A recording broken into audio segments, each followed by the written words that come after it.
16 फरवरी से परीक्षा होनी है सर, तो हिंदी विषय की तैयारी के लिए छात्र क्या कुछ भी भाषा के विषय सब में राइटिंग विशेष महत्व रखती है। ब्रह्म मुहूर्त में उठना चाहिए, शरीर पर क्या कष्ट है उसके विषय में जानना चाहिए और उन कष्टों की जड़ क्या है उनके विषय में जानना चाहिए, फिर वेद तत्व और उनके धर्मों के विषय में, गुणों के विषय में। यदि हम सुबह में किसी भी भाषा का अध्ययन करते हैं तो हमारे मन मस्तिष्क पूर्ण रूपेण प्रसन्नचित रहते हैं। नमस्कार, मैं हूं दुष्यंत कुमार और आप देख रहे हैं पूर्वांचल संदेश। यूपी बोर्ड परीक्षाओं का ऐलान हो चुका है। 16 फरवरी से परीक्षाएं होनी हैं और परीक्षाओं को लेकर के तैयारियां मुकम्मल कर ली गई हैं। सेंटर निर्धारित कर दिए गए हैं, परीक्षार्थियों को सेंटर अलॉट कर दिया गया है और एडमिट कार्ड जारी कर दिए जाएंगे। ऐसे में विद्यार्थी परीक्षा की तैयारी कैसे करें, इसीलिए आज हम अंबेडकर नगर जिले के आलापुर तहसील क्षेत्र के अग्रणी शिक्षण संस्थान जय बजरंग इंटरमीडिएट कॉलेज में है, जहां हमारे साथ विषय के विशेषज्ञ हैं और आप बताएंगे कि बच्चे परीक्षा की तैयारी कैसे करें और किन किन विषयों पर फोकस करें और किन किन बिंदुओं को परीक्षा में सम्मिलित करें जिससे उनके अच्छे नंबर आ सके। तो ये अंबेडकर नगर का ऐसा विद्यालय है जहाँ के विद्यार्थी मेरिट में भी आ चुके हैं और कई बार जिले में स्थान बना चुके हैं। तो हमारे साथ जो अध्यापक हैं इनसे जानेंगे। सर, क्या नाम आपका?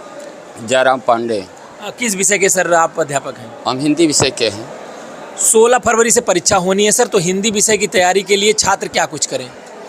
इसके लिए क्या है कि सभी बच्चे जो है व्यवस्थित अपने पाठ्यक्रम का अध्ययन करें। जो हिंदी विषय का है, जो उनका सिलेबस है, उसका अच्छे ढंग से वो अध्ययन करें और इसके बाद उसमें सारी चीज़ें क्या है फिक्स है कि कितने नंबर का क्या आता है, वो सब निर्धारित है, तो उसके अनुसार वो तैयारी करें। और एक चीज़ सबसे महत्वपूर्ण बातें आती हैं कि टाइम मैनेजमेंट, वो अपने समय को भी निर्धारित करें कि कौन सा प्रश्न कितने नंबर का है और उसका भी ध्यान वो दें, क्योंकि अगर इसमें वो चूक जाते हैं तो उनके लास्ट के प्रश्न छूट जाते हैं। और लास्ट के प्रश्नों में आते हैं निबंध के प्रश्न रहते हैं और भी कुछ प्रश्न रहते हैं, जैसे खंडकाव्य से संबंधित प्रश्न रहते हैं। तो ये प्रश्न छूटने ना पाएँ, उनका जो समय का जो मैनेजमेंट ठीक होना चाहिए। और अध्ययन मतलब इस तरह से पहले वो अध्ययन कर ही रहे हैं, लेकिन उसका इस तरह से अध्ययन करें कि वो उनके ध्यान में आ जाए जो है। और जब वो परीक्षा में बैठें तो उस समय उसको प्रश्न पत्र को भली प्रकार से पढ़ लें और समझते हुए सभी प्रश्नों को क्रमबद्ध रूप से अच्छे ढंग से अपना लिखते जाएं। जो हिंदी की पढ़ाई के लिए हाई स्कूल के विद्यार्थी कितने घंटे दें हिंदी विषय के लिए? वैसे तो अब देखिए, हाई स्कूल के लिए तो अगर देखा जाए तो 5 घंटा ठीक रहेगा, क्योंकि 5 घंटा में जो है उनका हर चीज़ व्यवस्थित हो पाएगा। अगर इससे कम वो पढ़ते हैं तो ठीक नहीं है। कोई परिवर्तन हुआ है शेड्यूल में, उनके प्रश्न पत्र में कुछ? हाँ, प्रश्न पत्र में परिवर्तन हुआ है। 20 नंबर के उनके विकल्पीय प्रश्न आते हैं, जो उसमें उनको OMR शीट पर जो है और उसको उनको गोला रहता है, उसको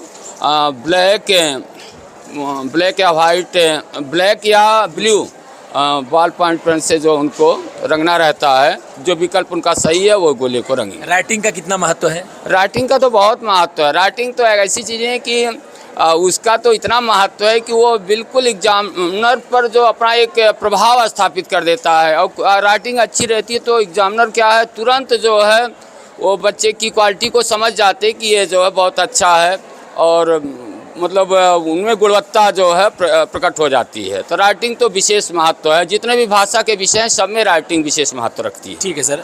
सर, क्या नाम है आपका? मस्तराम यादव। हाई स्कूल के बच्चे जो है वो अंग्रेजी विषय की तैयारी के लिए क्या कुछ करें कि उनके नंबर अच्छे आएँ, और कौन कौन से महत्वपूर्ण टॉपिक हैं हाई स्कूल में? जैसे कुछ महत्वपूर्ण टॉपिक तो हैं, जैसे लेसन 2 देखा होगा कि उस प्रकार से ट्रियम्फ ऑफ सर्जरी पर विशेष ध्यान दें। उसमें जो है बीच बीच में तरह तरह के डेट दिए गए हुए हैं और जो ऑब्जेक्टिव के लिए वेरी वेरी इंपॉर्टेंट हैं वो उन डेटों पर जो है विशेष नज़र रखेंगे। फिर इसके बाद नेल्सन मंडेला का एक पार्ट है जिसमें वो तरह तरह के जो है लोगों का कब काल हुआ है उस पर जो है ज़्यादातर आए हुए हैं प्रश्न ऑब्जेक्टिव के। आप लोगों ने प्री बोर्ड परीक्षा में देखा होगा। साथ साथ में देखा गया कि जो है OMR शीट पर जब काला कर रहे थे तो जेल कलम से पिछली बार कर दिए, ऐसा ना करें। उस पर जो है डॉट पेन का प्रयोग करें जिससे कि उनका गोला जो है वो सुव्यवस्थित दिखे, ठीक ठाक रहे। और जो है लेटर और एप्लीकेशन जो ग्रामर का पोर्शन है उस पर भी विशेष ध्यान दें, जहाँ पर आपको सटीक नंबर मिलते हैं। कुछ जो होता है कि पोयम श्योर आती है तो उसके कम से कम 2 पोयम के 4 लाइन अवश्य याद करें, जिससे किसी का बाई चांस अगर पेपर में वो अगला पोयम आ गया तो एक पोयम के 4 पंक्तियाँ आपकी सुरक्षित रहेंगी, उसको लिख देंगे। और दूसरी चीज़ ये है कि जहाँ पर आप प्रश्न स्टार्ट कर रहे हैं वो कलम आपकी जो है वो मोटी कलम होनी चाहिए और वो हाइलाइटर दिखे, और उत्तर लिखने के बाद अगर जो 2-3 लाइन छूट जाता है तो उसको वहीं छोड़ करके उसके बाद अगले पेज से नए पेज से जो है स्टार्ट करें, जिससे कि ये पता चले एग्जामिनर को कि मेरा जो है छात्र जो है कहाँ से प्रश्न शुरू किया है। और आगे चीज़ ये दिया हुआ है कि प्रश्न का जो है 60 वर्ड दिया है या 40 वर्ड दिया है, तो कृपया इस पर ध्यान दें कि बहुत समय ज़्यादा ना लगाते हुए ठोस शब्दों में उत्तर दें। अगर 60 से पहले 50 पर अगर आपका उत्तर पूरा हो गया तो फालतू लिखने की कोई ज़रूरत नहीं है, आप संक्षिप्त में लिखें और ठोस लिखें। ग्रामर में क्या महत्वपूर्ण टॉपिक है सर? ग्रामर में जो है रीऑर्डरिंग और जो है एक्टिव, पैसिव, डायरेक्ट, इनडायरेक्ट जो रूल बाय रूल आते हैं उस पर विशेष नज़र रखें और उसके रूल जो लिखवाए गए हैं, बताए गए हैं, उसको विशेष ध्यान से पढ़ करके और तब जा कर के आप जो है उसको लिखिएगा। एक बार रीअवलोकन अवश्य करें, जल्दबाजी ना करें। अंग्रेजी विषय कितने घंटे छात्र पढ़ें? कम से कम जो है दोनों टाइम मिला करके उसको जो है 2.5 घंटे सुबह शाम मिला करके, अगर पर डे इससे कम समय ले रहे हैं तो जान लीजिए समय को देखते हुए कि मतलब आपका समय अब बहुत कम है, लेकिन शुरू से स्टार्टिंग से अगर बढ़िया नंबर लाना है तो आपको कम से कम 2-2.5 घंटे का जो है समय अवश्य देना चाहिए। ठीक है सर, क्या नाम है आपका? अमित कुमार पांडे।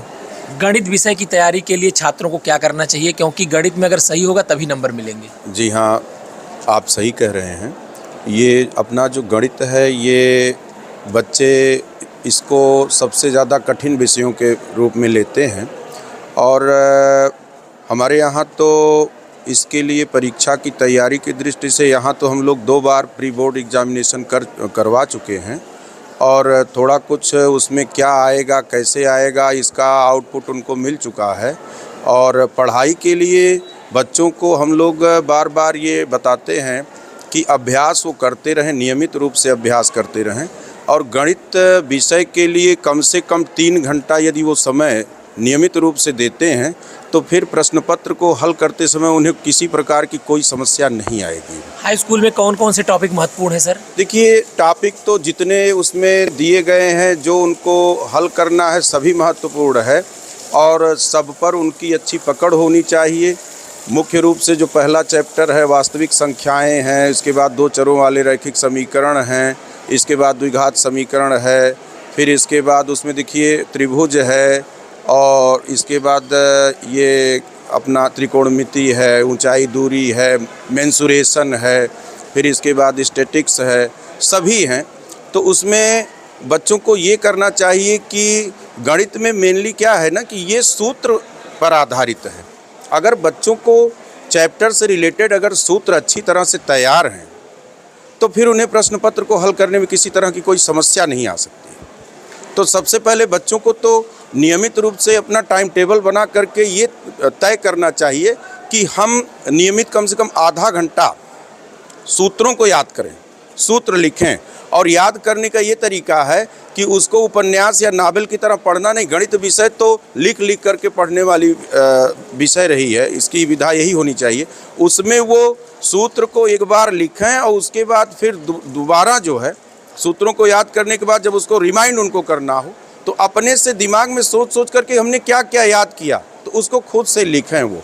और सबसे अच्छा तो ये रहेगा नियमित दिनचर्या में बहुत ज़्यादा उन्हें मेहनत करने की आवश्यकता नहीं है, बस केवल टाइम मैनेजमेंट अगर उनका सही है। जैसे आप मंजन कर रहे हो और आपके दिमाग में ये सूत्र चल रहे, कभी हम पढ़ के आए थे हम त्रिभुज का क्षेत्रफल का सूत्र क्या है या फिर शंकु का क्षेत्रफल क्या होना चाहिए, उसका आयतन क्या होना चाहिए, उसका वक्रपृष्ठ क्या होना चाहिए। तो इस तरह से संबंधित जो चीज़ें दिमाग में चलती रहेंगी, करते रहेंगे, आता रहेगा, वो भूलेगा नहीं।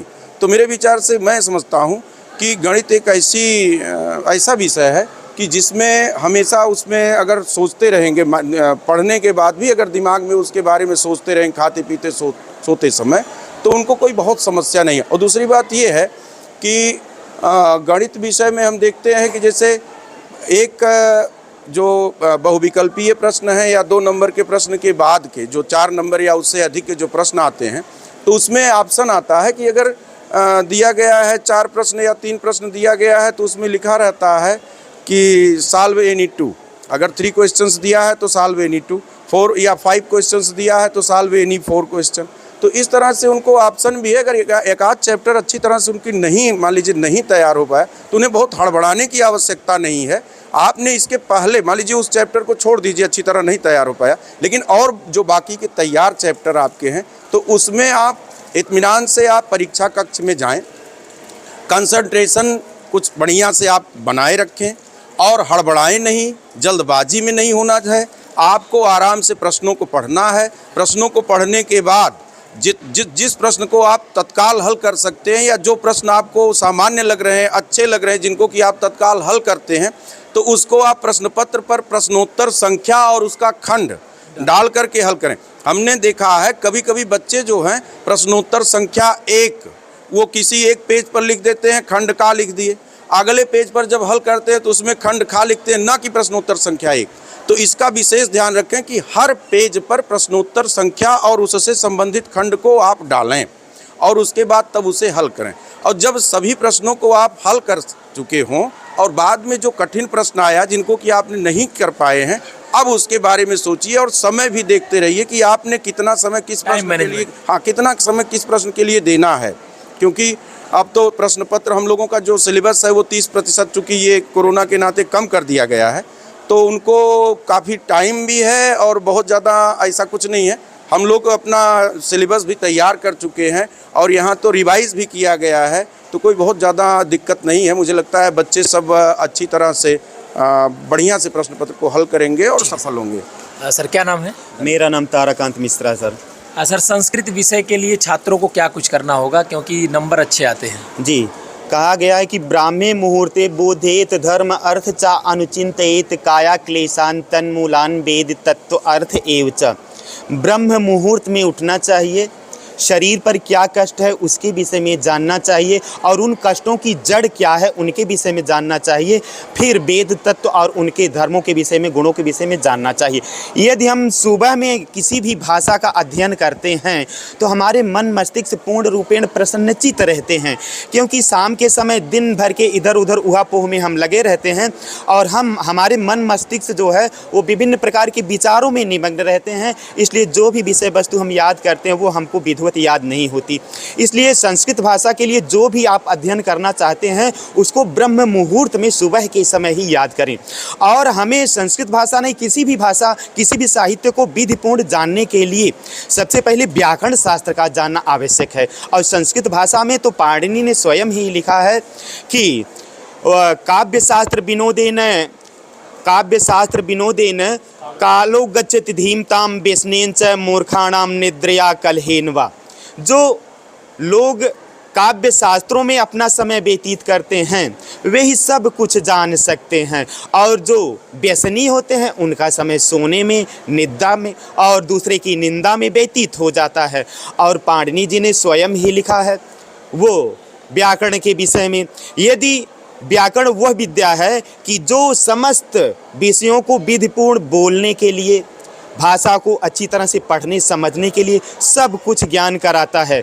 व्याकरण में उपसर्गेण धातु अर्थो बलाद अपिने नियते आहाराहार संहार विहार परिहार। उपसर्ग आवश्यक है, उपसर्ग के प्रयोग कर देने से सब कुछ एक साथ स्पष्ट हो जाता है। और विद्यार्थियों को अच्छा अंक पाने के लिए समय प्रबंधन बहुत आवश्यक है, क्योंकि प्रश्न 3 प्रकार के होते हैं, ये हमको और हर किसी को ज्ञात है। कुछ प्रश्न ऐसे होते हैं जिसको हर बच्चे खूब बढ़िया से जानते हैं, कुछ प्रश्न ऐसे होते हैं जो कम श्रेणी में बच्चों को आते, और कुछ ऐसे होते हैं सुने रहते हैं, जाने रहते हैं, लेकिन लगता है कि हमने सुना ही नहीं है। तो यदि बच्चों में समय प्रबंधन है कि जो कम आ रहा है उसके लिए अधिक समय दिया जाए, क्योंकि उसे सोच सोच के लिखना पड़ेगा। जो कम आ रहा है उसके लिए थोड़ा कम, और जो बढ़िया से आ रहा है उसके लिए सबसे कम समय, क्योंकि वो आ रहा है। यदि ये समय प्रबंधन उनमें है तो अच्छा से अच्छा अंक पा सकते हैं। लेकिन सबसे मुख्य बात, लक्ष्य निश्चित होना चाहिए। यदि हमारा मनोबल तुच्छ है, छोटा है, तो हम उच्च लक्ष्य नहीं प्राप्त कर सकते। अब कुछ बच्चे ये सोचते हैं कि अरे बहुत होगा, फेल ही हो तो जाएंगे। यदि आपकी मनोभावना ऐसी है कि हम फेल हो जाएंगे तो कौन आपकी मदद करने जाएगा? हमें आत्मबल के द्वारा, कि जो हम जानते हैं वो हम ही जानते हैं। कुछ बच्चे दूसरे के बस में आकर के कि अरे उनके द्वारा कहा गया वाक्य सही होगा, जबकि जो आपको आचार्य बताते हैं, जो आप अध्ययन करते हो वो सही होता है, क्योंकि उसको आप प्रतिदिन अध्ययन कर रहे हो। और दूसरा वो मनोबल के द्वारा सोच करके बताएगा। तो जो आप जानते हो, जो आपके आचार्य, विषय आचार्य बताए हैं, वह सत्य होता है। क्योंकि परीक्षा के समय हर कोई दूसरे के मनोबल में आकर के, अपने को अच्छा दिखाने के लिए आकर के वो कुछ न कुछ उत्तर अवश्य दे देता है। तो संस्कृत भाषा के लिए नहीं, किसी भी साहित्य के लिए मुख्य आवश्यक है उसमें व्याकरण शास्त्र का जानना। व्याकरण शास्त्र का जितना सुंदर ज्ञान रहेगा उतना बच्चे। सर क्या नाम है आपका? मेरा नाम ओम प्रकाश वर्मा है। सर इस सामाजिक विज्ञान किस विषय के लिए?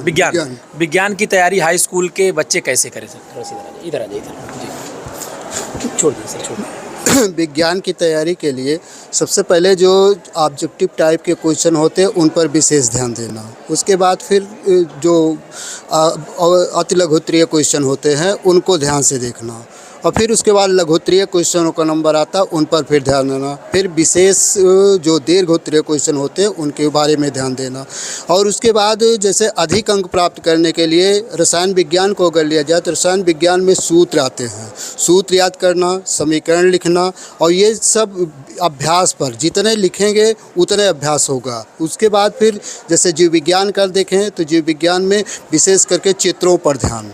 और जो नई शिक्षा प्रणाली आई है, नई शिक्षा प्रणाली के अनुसार जो प्रश्न पत्र होगा वो 2 खंडों में विभक्त होगा। पहला खंड होगा ऑब्जेक्टिव टाइप के क्वेश्चन या बहुविकल्पीय प्रश्नों का, जिसमें हर प्रश्न के 4 विकल्प दिए होंगे, उनमें से कोई एक सही होगा।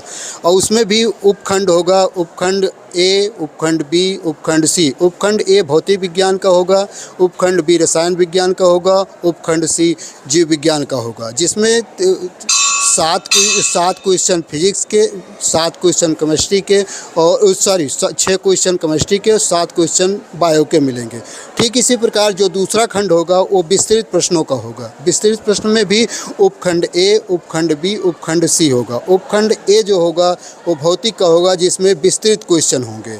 उसमें से एक क्वेश्चन होगा जो दीर्घोत्तरीय होगा, बाकी सब क्वेश्चन कोई 2 नंबर का होगा, कोई 4 नंबर का होगा। जो एक क्वेश्चन होगा वो लगभग 6 नंबर का। कौन से महत्वपूर्ण टॉपिक है सर? महत्वपूर्ण टॉपिक में अगर देखा जाए, जैसे अगर हम भौतिक विज्ञान को देखें, भौतिक विज्ञान में जैसे दूर दृष्टि दोष से क्वेश्चन है, निकट दृष्टि दोष से क्वेश्चन है, विद्युत मोटर है, विद्युत जनित्र है।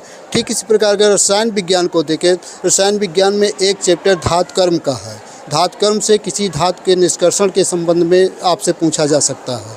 और दूसरा जो है कुछ यौगिक हैं, जैसे एस्टिक एसिड है, एथिल अल्कोहल है, इनके गुण और इनका उपयोग से क्वेश्चन आपसे पूछे जा सकते हैं। ठीक इसी प्रकार अगर देखेंगे तो तत्वों का आवर्ती वर्गीकरण है। आवर्ती वर्गीकरण से छोटे छोटे क्वेश्चन और तार्किक होंगे, इस प्रकार के क्वेश्चन पूछे जा सकते हैं। अगर जीव विज्ञान को देखा जाए, जीव विज्ञान में जैसे मानव पाचन तंत्र है, मानव परिवहन है, जिसमें हृदय की आंतरिक संरचना है, बाह्य संरचना के संबंध में क्वेश्चन पूछा जा सकता है। फिर ऐसे देखेंगे जैव विकास के संबंध में देखेंगे, जैव विकास में लैमार्कवाद है, डार्विनवाद है, नव डार्विनवाद है। और फिर लास्ट चैप्टर आनुवंशिकी का है। आनुवंशिकी मेंडल ने आनुवंशिकता के नियम दिए हैं, जिसे आनुवंशिकता के पहला नियम है, दूसरा नियम है, तीसरा नियम है। ये सब अगर देखें तो ये सब विज्ञान के लिए महत्वपूर्ण है। सर क्या नाम है? नरेंद्र मिश्र। सामाजिक विज्ञान की तैयारी के लिए हाई स्कूल के विद्यार्थी क्या कुछ करें? सामाजिक विज्ञान की तैयारी तो छात्र कर ही रहे हैं। उनको लिखते समय ये ध्यान देना चाहिए कि इस साल जो 20 नंबर का ऑब्जेक्टिव प्रश्न आ रहा है उसको हल करें। हल करने में ध्यान दें कि उसमें जो 2 गोले रंग न रंगे, एक ही गोले पर कन्फर्म हो जाए, उसी गोले को ही रंगे। अगर 2 गोला रंगेंगे तो उनका मूल्यांकन नहीं होगा, कंप्यूटर नहीं उठाएगा। तो इसका ये ध्यान दें। फिर आगे जब बढ़ते हैं तो सामाजिक विज्ञान का पेपर 2 पार्ट में बटा होता है, पार्ट आ, पार्ट बा। पार्ट आ में इतिहास और नागरिक शास्त्र के प्रश्न रहते हैं। इतिहास और नागरिक शास्त्र के जितने प्रश्न हैं पार्ट आ में ही हल करें और पार्ट बा के भूगोल और अर्थशास्त्र के प्रश्न उस अनुसार हल करें, क्योंकि इसको 2 परीक्षक जांचते हैं।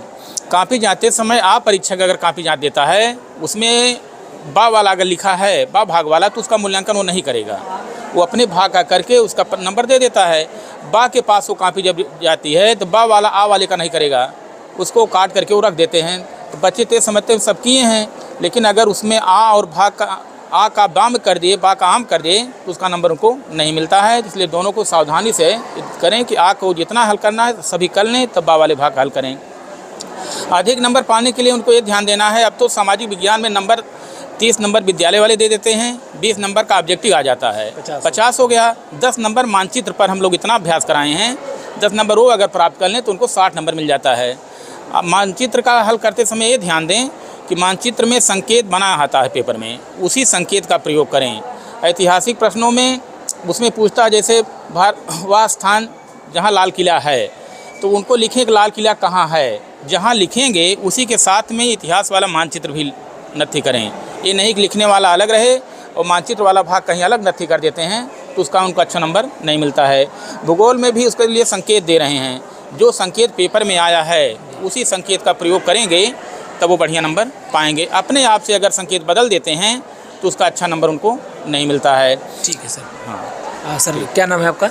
सर मेरा नाम श्यामराज है, मैं चित्रकला पढ़ाता हूँ जी। मैं ये अपेक्षा रखता हूँ कि हमारे बच्चे चित्रकला में अच्छा अंक लाएं।